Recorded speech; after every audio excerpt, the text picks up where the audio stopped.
3 rounds of discussion with a 20-minute time limit. Introducing first from a Zoom call in Columbia, South Carolina, Matthew, aka the Unbreakable Spirit. And his opponent from a Zoom call in Atlanta, Georgia, Daniel, aka the Executioner. Take it away, Matthew.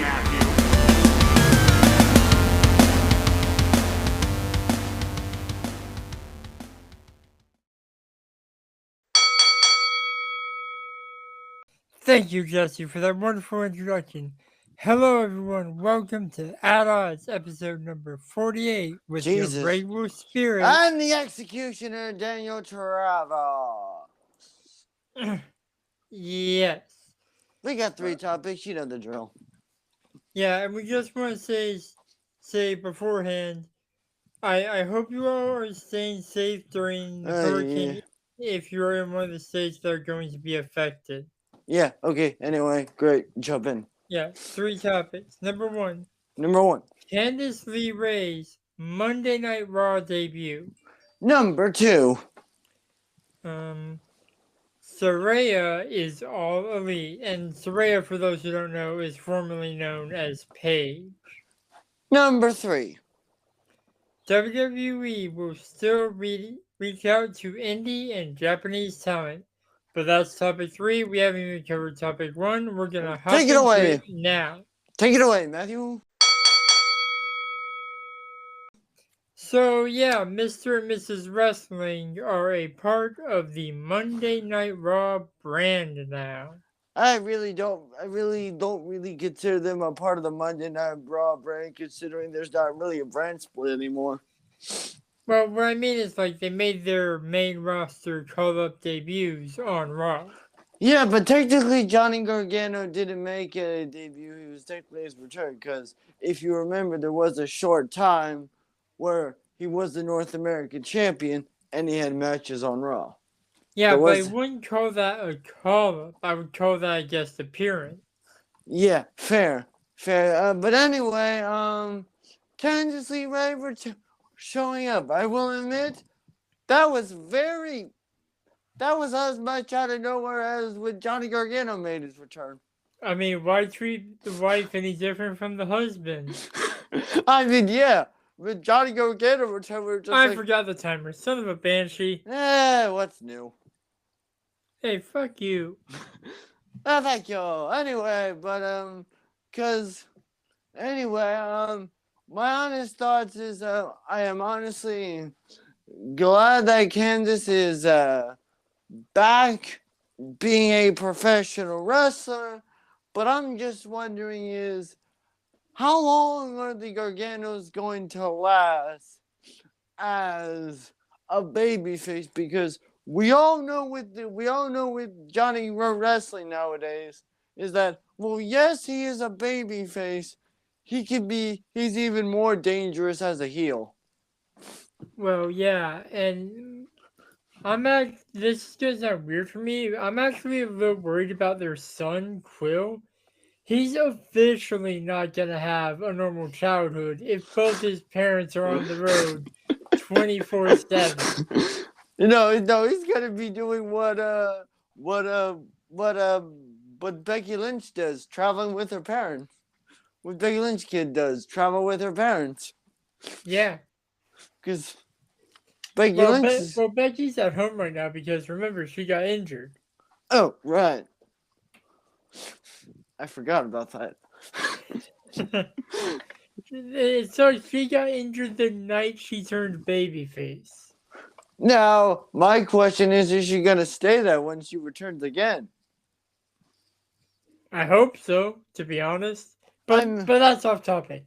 Yeah, all right. My honest thoughts are, yes, I'm glad that Candice is back in WWE, especially since Triple H is running creative, that I think she might be used well, but I'm honestly surprised that she doesn't show up in NXT and try to dethrone Mandy, considering that she never held the NXT Women's Championship or never held any singles titles in NXT. Well, if history serves a purpose, Candice might actually be more successful since she's title in NXT. Oh well, I mean, even though she is a former NXT Women's Tag Team Champion. Yeah, but that's a tag team title. I'm talking as a singles competitor. Right. Now, Which, now that you think about it, there's only one member of the Way that's still stuck in NXT. yeah, Indy Hartwell.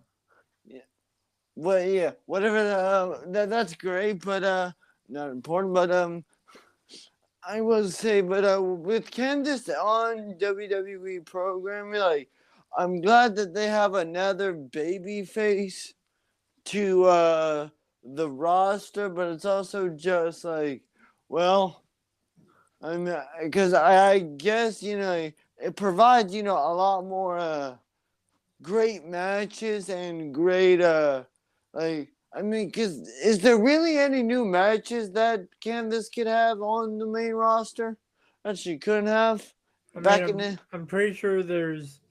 Oh, okay. Admittedly, she could probably fight Bailey because I'm sure she's had encounters with Dakota and Io. Yeah.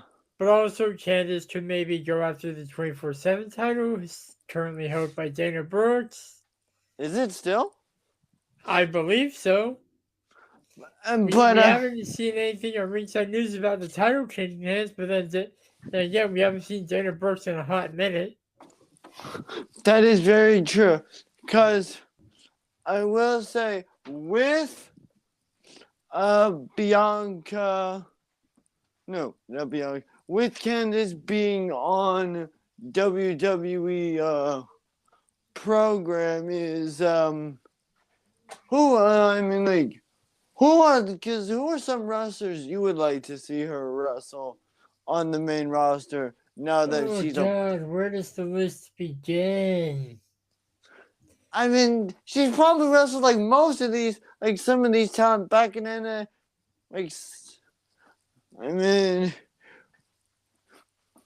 hell, for me, I would like to see her versus Charlotte Flair, even though we haven't seen Charlotte Flair in literal months. Yeah, she's probably taking a break getting used to married life. But anyway, I'm glad she's back in. Hey Matthew, but I will say the way that WWE covered it up on her debut, on her return, brilliant. Say it. Just say it. So, I told my co-host this last night, but Candice LeRae's debut was actually a closely guarded secret, and they did that by saying Nikki ASH would fight would compete against Doudrop, her potentially former tag team partner. No, definitely former because Nikki ASH came out alone on Raw this past Monday. But I also but the thing I want to talk about for a quick second is if you notice after her match for Nikki ASH, this is kind of random but also on topic, but did you notice that after she lost her match that Nikki ASH she removed her mask after she lost to Nikki? So could we potentially be seeing the return of Crazy Nikki Cross? But anyway, my final thoughts on this is I'm glad she is in WWE, and I hope this time she potentially becomes a former Raw Women's Champion.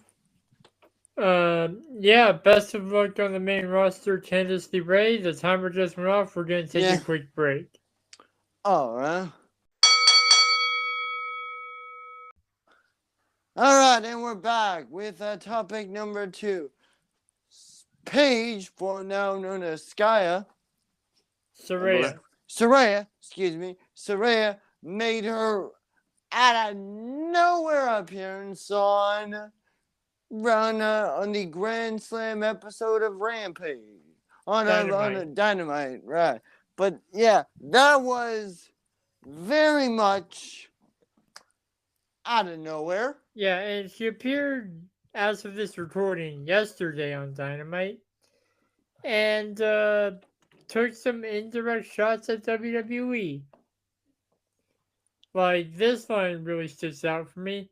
Now that I actually have a boss backstage that actually listens to me. I think I don't really think she was talking about Hunter. I think she was more of talking about Vince. That's what I was implying. Oh. But I will say is that like, I'm glad Paige is and I will say Saraya being in a new wrestling company is going to be interesting. And I heard she said that she wants to be a women's revolution or something, but I'm like, She wants to be the revolution. Again? Yeah. And honestly, the AEW women's division probably needs it. And why do you say that? Because from some reports that I've seen but not actually read, apparently they're not getting enough time on the shows. Yeah, and because this is just something that I think the honest problem with the AEW's women's division is not really to do with their interim or AEW Women's World Champion. It's honest. I think who's holding the women back is not Tony Khan. Well, I think Tony is helping, but for me, it would be the TBS champion because Jade Cargill. Yeah, so Jade Cargill is the TBS champion and undefeated. It's kind of just like it's kind of just sucking the momentum out of the division, if you ask me. Hey, Saraya, if you need a target to help jumpstart this division, go after Jade Cargill. Once you medically clear to return, of course. Yeah. If that even happens, honestly. Honestly, that's a good point. She did set up a lumberjack match, though it would have been better described as a lumberjill match. Tomato. Actually, what you said is actually appropriate in that, considering they're literally it's just a gender swap. Yeah, literally. But because I will say, what are your thoughts on this, Matthew? I think it's great, and hopefully this can W Women's Division much needed boost, as we talked a few weeks ago about how like the honeymoon period of AEW is over. Yep, I remember that. Part of that is people have stopped ignoring that the women aren't getting much time on the shows. People are starting to pay attention to that sort of shit. And the last time something like that happened, well, you got the Give Divas a Chance started trending. Yeah. And who was one of the forerunners of that revolution? Well, okay. Saraya, FKA Paige. Admittedly, the women's revolution started in NXT, then carried up to the main roster. Admittedly. Can't say that Anti-Diva wasn't one of the biggest stars in that revolution. Fair enough. But I will say is that, like, I personally feel is that AEW's women's division needs more than 2 titles. Like, I'm glad they got a mid-card title, but they need more than 2 titles. They got a mid-card title? No, I mean, no, okay, they don't really have a mid-card title. They have, like, a secondary title, but you can't really go after that title because Jade Cargill holds it, that is undefeated with it. But Yeah. I mean, because like Well, you Jade need is like undefeated in general. yeah, fair enough. But They you even need have more. a special for when she wins. Yeah, she's like 36-0 or something, which is honestly impressive or Yeah. something.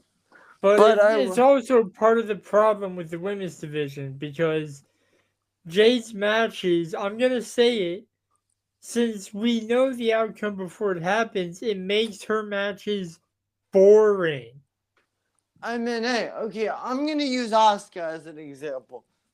Like every single time when Asuka was undefeated for that extremely long period of time, every time Asuka defended her streak, it was always a big deal. Like they're not making. Like, if you really wanted to do something, make her every time she defends your streak, make it like a big deal, because it should be. Yeah, like, or at least give her some interesting to do. Like, make it seem like she'll leave the company if she loses the TBS championship. Like, do something like that. Make us give a shit about Jade Cargill. I mean, I know that's I'm off topic, but at this point, does it really matter? We're more talking about how AEW. something can save the AEW women's division.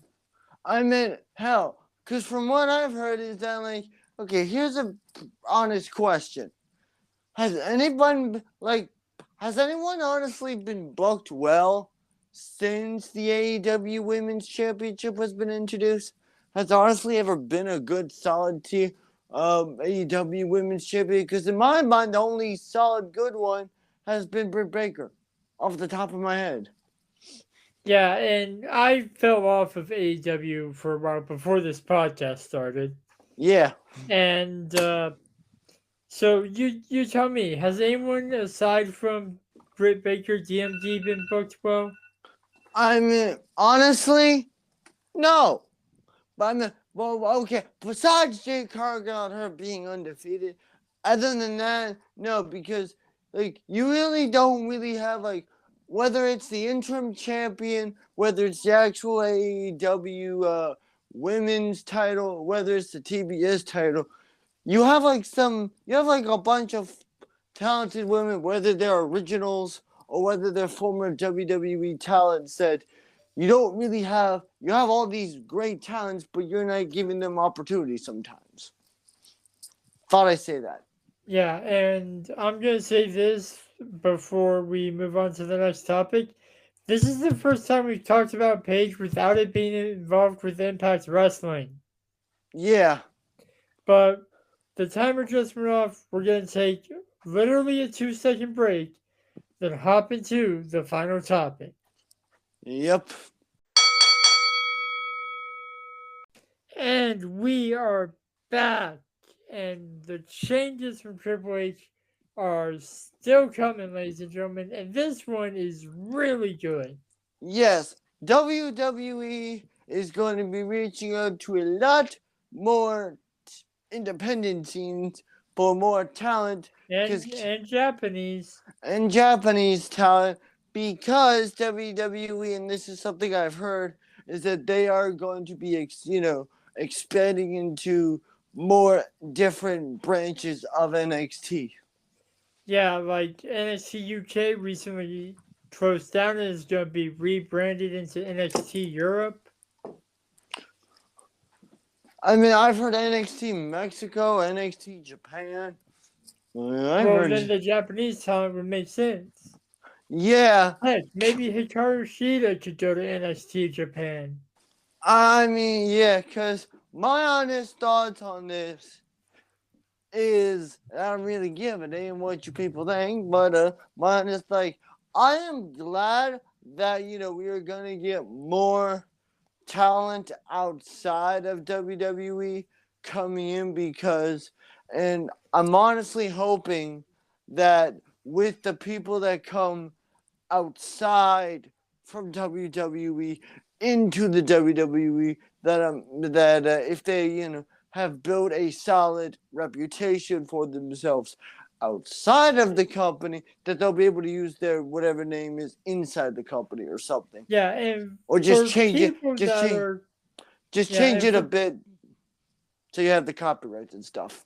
yeah, But in and that, for people who have no clue what the heck we're talking about, during the later days of the Vincent Kennedy McMahon regime, damn it, or era he at this point. wanted to stop hiring indie talent and do more homegrown talent. And it feels like, to me personally, Matthew, I don't know about you, but for me, it feels like Triple H is going to do a mix of 50-50. Do some both.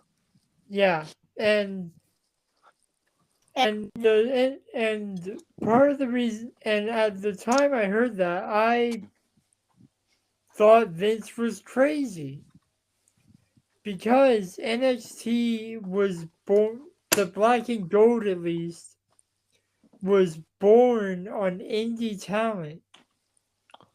Very true.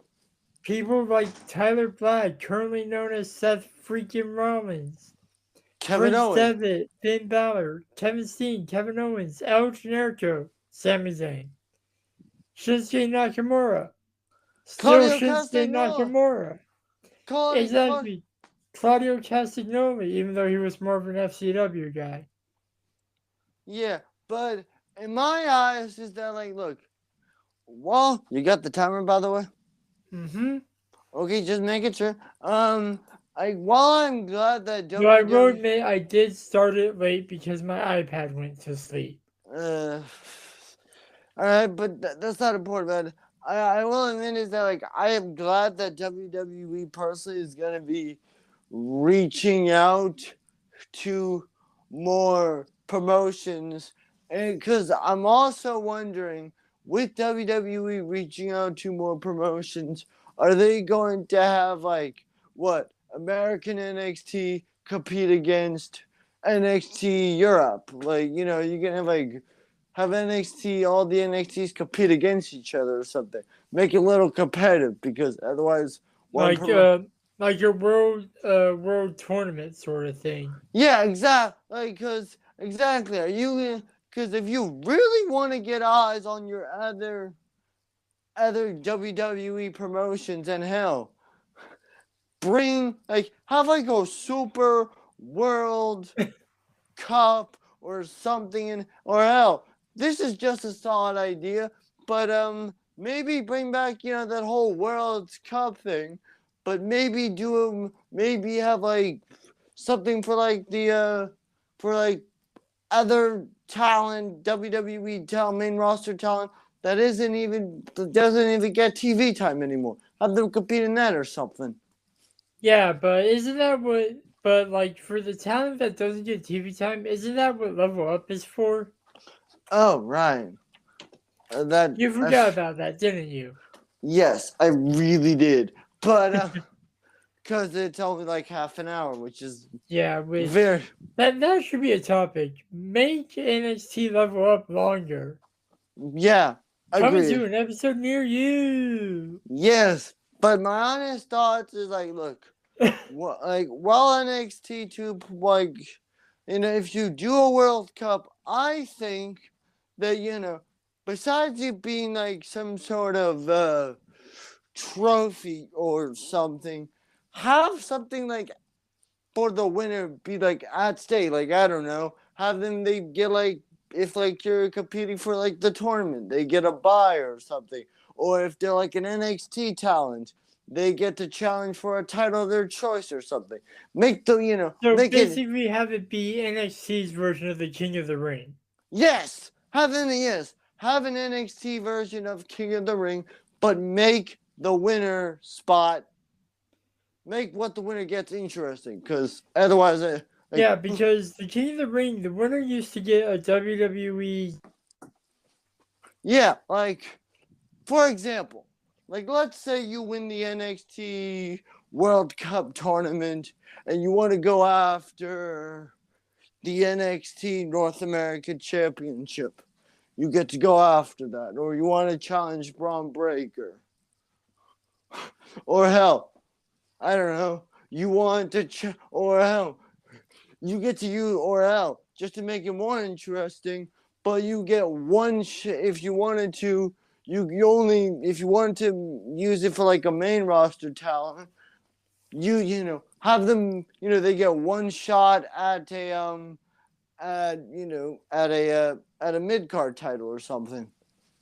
Yeah, that way, for all we know, all titles on the main roster potentially could be under the bloodline at any moment now.